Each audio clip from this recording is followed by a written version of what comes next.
Selamat pagi semua.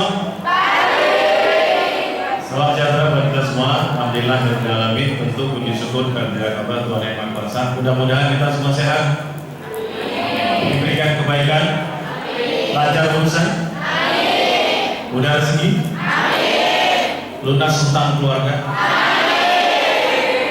termasuk hutang janji.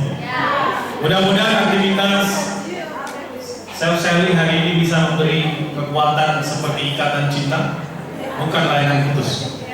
Tepuk tangan dulu dong buat kita.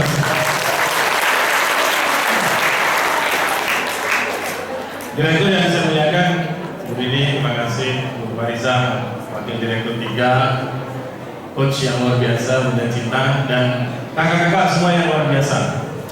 Melanjutkan energi positif, branding awareness yang disampaikan oleh Bunda Cinta.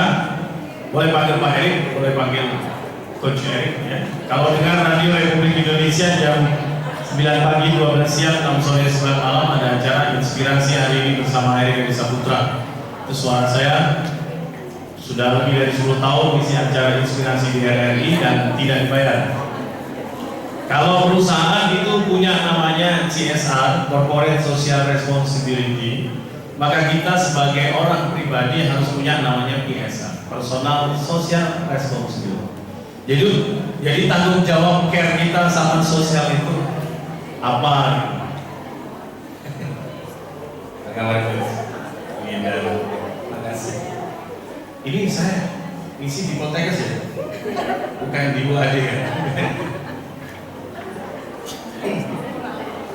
Ya itu ya, dan bisa konsisten di RRI itu karena ada orang tua mahasiswa yang memang ibunya itu mengarang acara di RRI. Jadi anaknya bilang, ada nggak dosenmu yang bisa ngisi acara inspirasi? Waktu RRI berubah tagline media inspirasi Anda. Kebetulan di kelas saya suka ngasih insight-insight motivasi kan. Lalu ibunya ketemu saya dan suara saya direkam. Ibunya bilang suara saya RRI sekarang. Itu artinya suara saya itu tua gitu. Kalau nggak dengar RRI, MG mungkin, kalau MGFM ini menarik karena direktur MGFM itu dosen ilmu komunikasi. Saya masih merangkap jadi kaprodi ilmu komunikasi. Jadi otomatis beliau harus menjadwalkan saya siaran. Karena kalau saya tidak dijadwalkan siaran, beliau juga tidak saya jadwalkan mengajar. Atau habis subuh biasanya di MGFM Bandung. Kalau di network Bandung biasanya saya senang kalau live itu bisa viral 17.000 yang nonton karena channelnya gitu kan. Alhamdulillah di Republika korannya Pak Erick Thohir sudah menulis Jumat kemarin sejumlah 247 tulisan tiap Jumat di Republika dan tidak dibayar. Tapi tetap mau melakukan karena balik lagi gini. Kenapa kita jadi dilihat orang? Kenapa kita jadi punya branding? Kenapa kita laku? Karena kita punya banyak peran. Semakin seperti rumah makan, semakin banyak yang beli, maka semakin banyak pelanggannya. Walaupun tempatnya bagus, promosinya oke, tapi gak ada yang makan, apa yang terjadi? Orang juga gak akan mampir. Kenapa? Ragu dengan rasanya. Jadi ketika Anda berusaha terus banyakin peran, semakin Anda sibuk, maka Anda akan semakin sibuk. Dan itu yang terjadi. Ya, jadi ambil peran sebanyak-banyaknya. Pak Erik pernah nulis tentang sumber daya manusia, mulai dari bagaimana kita punya purposive culture. Jadi kita harus punya budaya bertujuan. Jadi tujuannya apa? Misalnya begini, Anda memilih seorang pria yang akan menjadi imam dalam hidup Anda. Anda harus belajar dari Lesti ya, oke? Karena ini betapa sulit nih, ya oke? Jadi Anda benar-benar harus lihat. Kenapa saya bilang orang kalau melakukan sesuatu kenapa harus punya purposive culture, tujuan? Karena kalau tujuannya keliru, nanti dampaknya bisa jadi keliru. Coba Anda pikir kalian latarnya seolah sama, seleranya sama, seperti asam dan garam yang akan ketemu dalam belanga. Tapi ternyata semua nggak semudah yang dikira. Maka nasihat untuk Anda, hati-hati di jalan, ya kan? Ya makanya jangan, ini pesan buat adik yang wanita ya. Kalau nanti cari suami, jangan cari yang ganteng saja, gak awet. paling hanya 10 tahun, setelah itu perutnya tembem, pipinya tembem. Jadi ganteng itu gawe, ya belajar dari Lesti. Ya. Sering-sering nonton Azab, ya, supaya Anda banyak pengalaman hidup gitu, ya. Makanya kalau yang jadi ganteng, toh hanya oh ganteng, lalu Anda happy, padahal gak berahan ganteng. Tapi kalau suatu saat nanti Anda menikah dengan laki-laki jelek, insya Allah dia akan awet selamanya. Jadi dia tidak akan pernah berubah, jelek terus. Tapi ingat ya, bukan titik yang menyebabkan tinta, tapi tinta lah yang menyebabkan titik. Bukan cantik yang bikin cinta, tapi cinta lah yang bikin semua jadi cantik.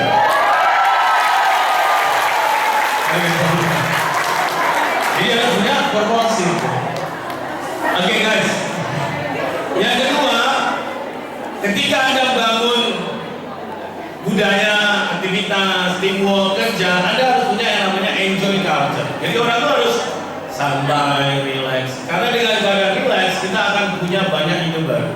Tapi kalau Anda tergesa-gesa, banyak aja yang kelupaan, ada aja yang miss. Jadi saat baik Anda menghadapi persoalan apapun, mencobalah untuk enjoy. Itu yang paling berat, ya. Kecuali KDRT ya, lapor polisi. Lesti sudah benar ya. Kemudian learning culture. Jangan pernah berhenti belajar sampai kapanpun, karena kita ini pasti akan terus ada yang baru terus. Oke? Dan juga bicara tentang caring culture. Siapa yang sukses, siapa yang peduli. Itu. Apalagi kita orang kesehatan ya, orang pendidikan. Siapa yang sukses, siapa yang peduli. Semakin peduli, semakin sukses. Ya? Baik. Alhamdulillah, jadi Pak Erik home base di Amikom. Tapi sampai saat ini saya juga sebagai tim dosen di Fakultas Kedokteran UGM untuk mata kuliah SDM dan Leadership. Jadi programnya saya ajar di Magister Manajemen Rumah Sakit. Jadi kalau dokter itu beda lah. Wajahnya mesti terawat dan penuh perawatan. Kalau wajah Bunda Sinta ini kan wajah air wudhu. Tapi di antara Anda ada juga wajahnya air mata, nangis. Bucin. Baik. Oke. Jadi kemarin baru aja nih di MEP, Magister Ekonomi Pembangunan.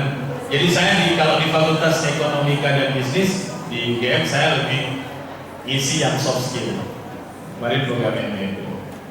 Magister Ekonomi Pembangunan. Di Direktorat Jenderal Pajak sampai saat ini masih baik secara nasional, wilayah, leadership, ya, BPKP. Ini waktu ngisi di Mabes Polri, SDM. Waktu itu memang Pak Ferdi Sambo nggak ikut. Kalau nggak salah waktu itu pangkat beliau masih kombes. Ini di kementerian. Hari ini spesial ketemu dengan Anda. Tepuk tangan sekali lagi buat Anda. Oke. Pertama, saya mohon doa restu dan mohon supportnya. Saya sedang memproduksi satu film feature layar lebar, judulnya Kinah dan Rejo. Kinah dan Rejo. Kalau Eropa punya Romeo dan Juliet, sebentar lagi Jogja akan punya Kinah dan Rejo. Kayak Galih dan Ratna. Ada Galih dan ada Ratna. Jadi Kinarejo ini inspirasinya dari tanah Kinarejo, tempat lahirnya Mbak Marijan dan istrinya Mbak Monira. Kok ya pas gitu loh, Kinarejo jadi Kinah dan Rejo. Kinahnya perempuannya, Rejonya laki-lakinya. Sudah selesai syutingnya, sekarang lagi tahapan color grading di XS1. Jadi di Amikom itu sama Pak Rektor prodi komunikasi, di saya itu dikasih tantangan. Karena salah satu intensinya adalah sinema, film, maka tiap semester saya dan teman-teman prodi diminta bikin film layar lebar, feature film. Nah nanti filmnya laku, ya biar keuntungan lagi, bikin film lagi gitu terus. Oke? Nah sudah selesai syutingnya, Anissa Ertami memerankan Kina yang biasa main Nyai, kalau pernah nonton Sudirman, Sukeja, biasa main film-filmnya Mas Gari Nugro. Alexa Dena ini yang pernah main Aum. Muhammad Khan, aktor terbaik FFV 2019 juga main di situ, adiknya Kina, terus ya main. Saya tunjukkan BTS-nya. behind the scene, bukan RM Joko Jimmy. Sudah, nanti kira saya ketuanya Army. Nah ini